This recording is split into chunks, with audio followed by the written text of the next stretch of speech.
নমস্কার, স্বাগত আপনাকে ভাগ্যের চোখে চ্যানেলে। আমাদের সমাজে এমন কিছু বিশ্বাস, এমন কিছু সংস্কার যুগ যুগ ধরে চলে আসছে যা আমরা চোখ বন্ধ করে মেনে চলি। কিন্তু কখনো কি ভেবে দেখেছেন এই বিশ্বাসগুলোর পেছনে আসল সত্যিটা কি? আজ আমরা এমন একটি বিষয় নিয়ে আলোচনা করব যা শুনলে হয়তো আপনার গায়ের লোম খাড়া হয়ে যাবে। সমাজে প্রচলিত আছে, সকালে ঘুম থেকে উঠে কোনো বিধবা মহিলার মুখ দেখলে নাকি সারা দিন খারাপ যায়, অমঙ্গল হয়, এমনকি বড় কোনো বিপর্যয়ও নেমে আসতে পারে। কিন্তু সত্যিই কি তাই?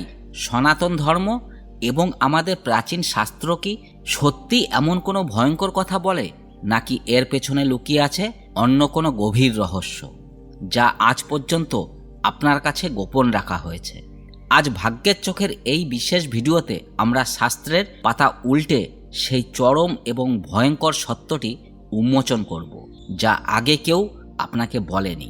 এই ভিডিওটির প্রতিটি মুহূর্ত অত্যন্ত গুরুত্বপূর্ণ, কারণ ভিডিও শেষে আমরা এমন একটি সত্য প্রকাশ করব যা আপনার চিন্তা ভাবনাকে সম্পূর্ণ বদলে দেবে এবং আপনার জীবনের অনেক ভুল ধারণার অবসান ঘটাবে।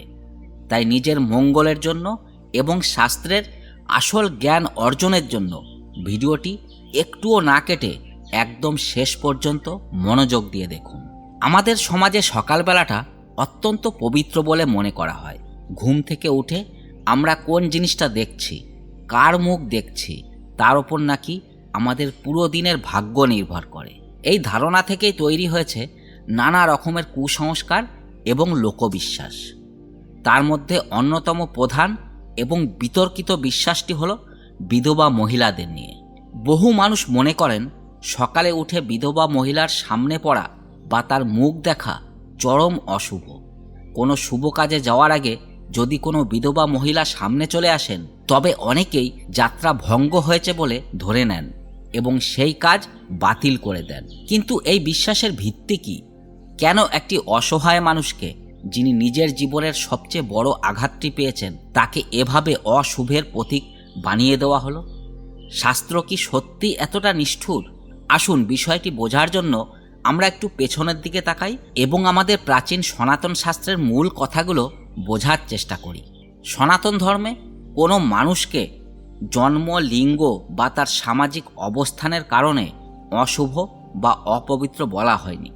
বেদ, উপনিষদ বা গীতার মতো মহান গ্রন্থে কোথাও লেখা নেই যে কোনো বিধবা মহিলার মুখ দেখলে মানুষের অমঙ্গল হয়। তাহলে এই ভয়ঙ্কর ধারণাটি সমাজ ব্যবস্থায় কিভাবে স্থান করে নিল? এর উত্তর লুকিয়ে আছে আমাদের ইতিহাসের কিছু অন্ধকার অধ্যায়ে এবং কিছু মানুষের স্বার্থপর চিন্তা ভাবনার মধ্যে। প্রাচীন ভারতে যখন একের পর এক বৈদেশিক আক্রমণ ঘটছিল, তখন সমাজকে রক্ষা করার জন্য এবং নারীদের সুরক্ষার জন্য কিছু কঠিন নিয়ম তৈরি করা হয়েছিল। কিন্তু সময়ের সাথে সাথে, বিশেষ করে মধ্যযুগে, সেই নিয়মগুলো বিকৃত রূপ ধারণ করে।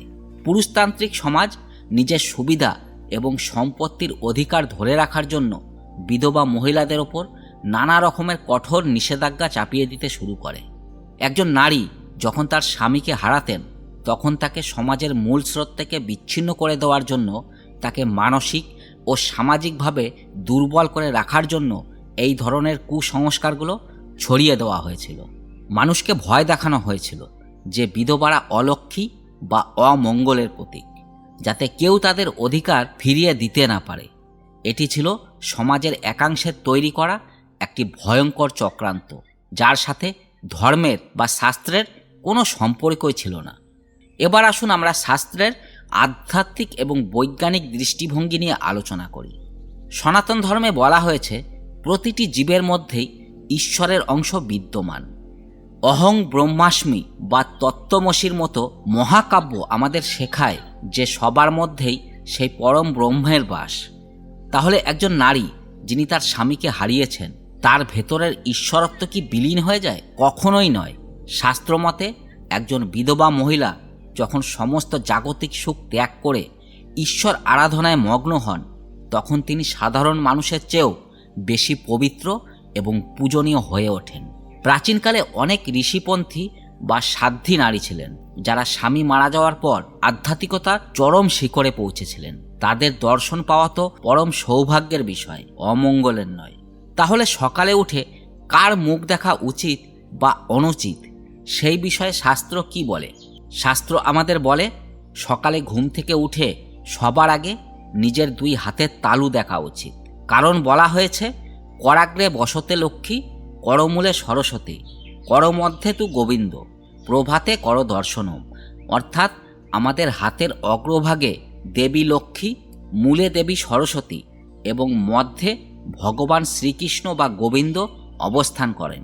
সকালে উঠে নিজের হাত দেখার অর্থ হলো আমরা যেন সারাদিন সৎ কাজ করি এবং নিজের ভাগ্যের ওপর ভরসা রাখি, এবং পিতামাতা, গুরুজন বা ঈশ্বর মুক্তির দর্শন করা অত্যন্ত শুভ বলে মনে করা হয়।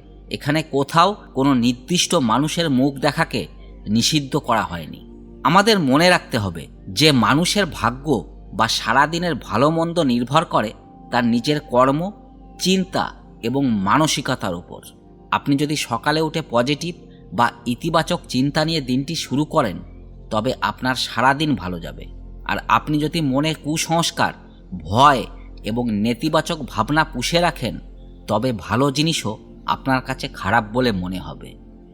কোনো অসহায় বিধবা মহিলার মুখ দেখার কারণে কারোর ভাগ্য খারাপ হয় না, বরং মনের ভেতরের কুৎসিত চিন্তার কারণে মানুষের পতন ঘটে। যে সমাজ একজন মাতৃহারা বা স্বামীহারা নারীকে সম্মান দিতে পারে না, সেই সমাজের মানসিকতাই আসলে সবচেয়ে বড় অমঙ্গল। ভিডিওর শুরুতে আমি আপনাদের বলেছিলাম যে শেষে এমন একটি সত্য জানাবো যা আপনার চোখ খুলে দেবে। সেই পরম সত্যটি হলো আমাদের সনাতন ধর্মে নারীদের শক্তি বা দেবী দুর্গার রূপ বলে মনে করা হয়।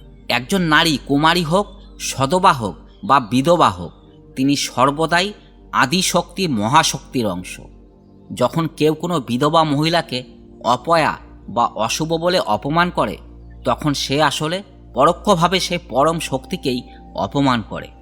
আর শাস্ত্রে বলা হয়েছে যেখানে নারীকে অপমান করা হয়, যেখানে অসহায় মানুষের কান্না ঝরে পড়ে, সেই স্থান থেকে স্বয়ং লক্ষ্মী দেবী বিদায় নেন।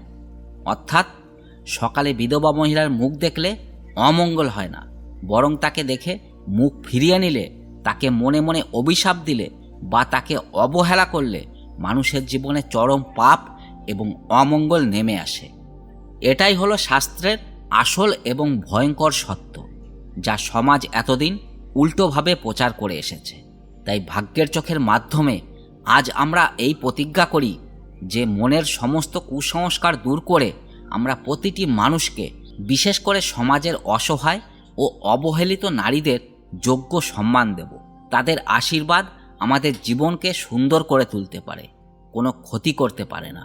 চোখ তুলে সত্যকে দেখুন, কারণ ভাগ্য আমাদের চোখের সামনেই থাকে, শুধু দেখার দৃষ্টিভঙ্গিটা বদলে নিতে হয়। আজকের এই বিশেষ তথ্যটি আপনার কেমন লাগলো এবং এই বিষয়ে আপনার নিজস্ব মতামত কী তা অবশ্যই আমাদের কমেন্ট করে জানাবেন। ভিডিওটি ভালো লাগলে লাইক করুন এবং আপনার প্রিয়জনদের সাথে শেয়ার করে সমাজের এই ভুল ধারণা ভাঙতে সাহায্য করুন।